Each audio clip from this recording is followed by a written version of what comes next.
सभी सीधे होकर के बैठे और अपने मन को एकाग्रित करें। स्वस्ति पंथा मनुचरेम सूर्य चंद्रमसाविव पुनर्ददिताग्निता जानिता संगमे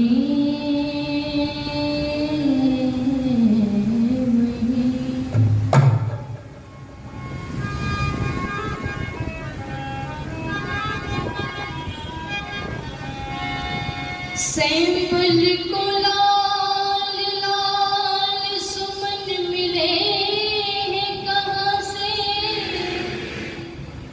पीले पीले पुष्प किसने दिए हैं बबूलों को, तूली तूली गाएं ले ले सजाता है कैसे को, सुललित लतिका के कलित दुकूलों को, हरिओंध किसके खिलाएंगे कलियां खिली, दे दे दान मंजुल मलिंद अनुकूलों को, रंगीली साड़ियां तितलियों को किससे मिली, कौन रंगरेज रंगता है इन फूलों को, हे मेरे ईश्वर, हे जगदीश्वर मेरे ईश्वर, हे रचना ये तेरी कैसे निराली है, हर एक वस्तु बड़ी महत्वशाली है मेरे ईश्वर, हे जगदीश्वर, रचना ये तेरी कैसे निराली है, हर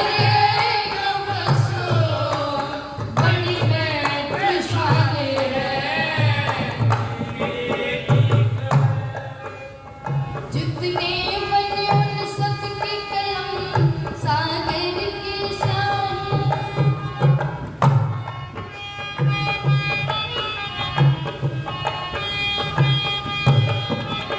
औषधि और फल कहीं महके पुष्पलता, औषधि और फल कहीं महके पुष्पलता,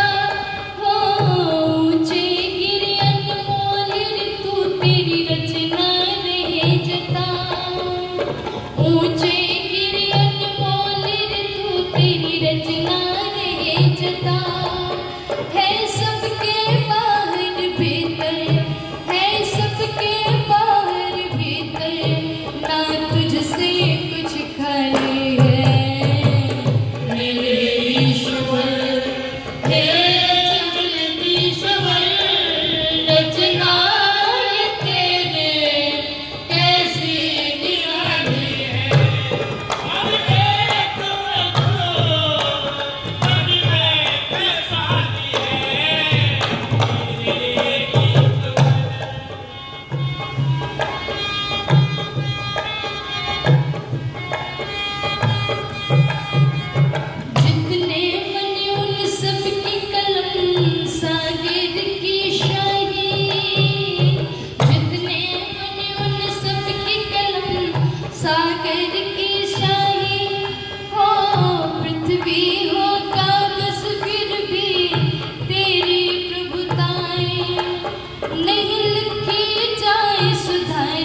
मेरे ईश्वर,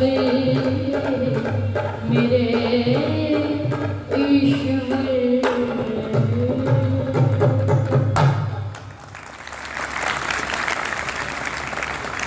बहुत ही आदर और सम्मान श्रद्धा के योग्य,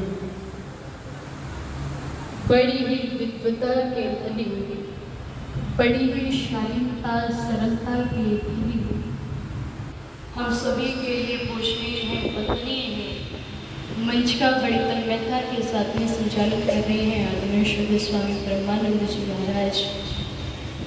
आर्य जगत के बहुत उच्च कोटि के विद्वान, जो बड़ी ही सरलता और सौम्यता की प्रतिमूर्ति हैं, मुझसे बड़ा स्नेह करते हैं, चूँकि मैं भी बड़ा सम्मान उनका करती हूँ। आदरणीय श्री आचार्य सुश्रुत जी, आर्य जगत की बहुत उच्च कोटि की उपदेशिका आदरणीय बहन प्रियंका भारती जी, जो बड़ा ही स्नेह मुझसे करती हैं।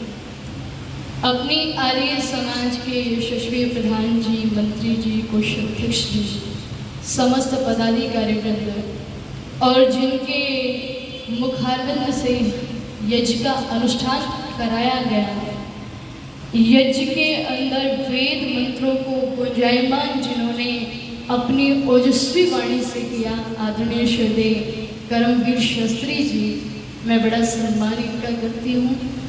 मेरे जीवन के प्रेरणा स्वरूप जो एक परछाई की तरह से मेरे साथ रहते हैं, श्री मेरे पिता जगदीश जी, आदरणीय महाशय बलवीर जी, सामने उपस्थित सभी धर्मनिष्ठ सज्जनों, पूजा और वंदना की योग्य पवित्र मातृशक्ति, और सामने बैठी हुई मेरी समरूप मेरी बहनों और मेरे भाइयों, आइए कुछ विचारों को आप लोगों के मध्य में साझा करने का प्रयास मैं करूँगी, इसी आशा और विश्वास के साथ में कि आप लोग बड़े ध्यान से और श्रद्धा से सुनेंगे, जैसे आप लोगों ने कल सुना। एक निवेदन मैं आप लोगों के मध्य में कर दूँ कि हम लोग अभी आध्यात्मिक आंगन में बैठे हुए हैं, है ना। अब ये बात मैंने कह तो दी कि आध्यात्मिक आंगन में बैठे हुए हैं। कुछ को ये बात समझ आई है, कुछ को नहीं आई। कुछ जानते हैं इसका मतलब, तो कुछ नहीं जानते, और कुछ जानते भी हैं तो थोड़ा बहुत जानते हो कुछ आध्यात्मिक किसे कहते हैं। आइए मैं बताऊं। एक बार कुछ गृहस्थी लोग आचार्य यास्की के पास गए, और आचार्य यास्की के पास में जाकर के उन गृहस्थी लोगों ने कहा कि आचार्य जी, आज हम आपका प्रवचन सुनने के लिए नहीं आए हैं, अपितु आपसे प्रश्न पूछने के लिए आए हैं, एक सवाल पूछने के लिए आए हैं, एक शंका का समाधान करने के लिए आए हैं। बोले कैसी शंका? तो गृहस्थी लोगों ने पूछा कि आचार्य जी, हम ये जानना चाहते हैं कि आध्यात्म किसे कहते हैं। आध्यात्म होता क्या है? शब्द तो बहुत बार सुना, हम लोग साधारण भाषा में कह देते हैं कि आध्यात्मिक भजन सुना दीजिए, आध्यात्मिक प्रवचन सुना दीजिए। ये आध्यात्म का अर्थ क्या होता है, हम ये जानना चाहते हैं। तो आचार्य यास्की जी ने बड़े सुंदर शब्दों में व्याख्या करते हुए उत्तर दिया कि सुनो दुनिया के लोगों, आध्यात्म उस मार्ग, उस रास्ते का नाम है जिस पर चल करके व्यक्ति अपनी आत्मा की पहचान कर लेता है। क्या कहा? आध्यात्म उस मार्ग, उस रास्ते का नाम है जिस पर चल करके व्यक्ति अपनी आत्मा की पहचान कर लेता है। ध्यान देना, वैसे तो वो ईश्वर सर्वत्र है, लेकिन निश्चित रूप से वो हमारी आत्मा में निवास करता है, और जब आत्मा की पहचान हो जाती है तो परमात्मा की पहचान अपने आप हो जाती है।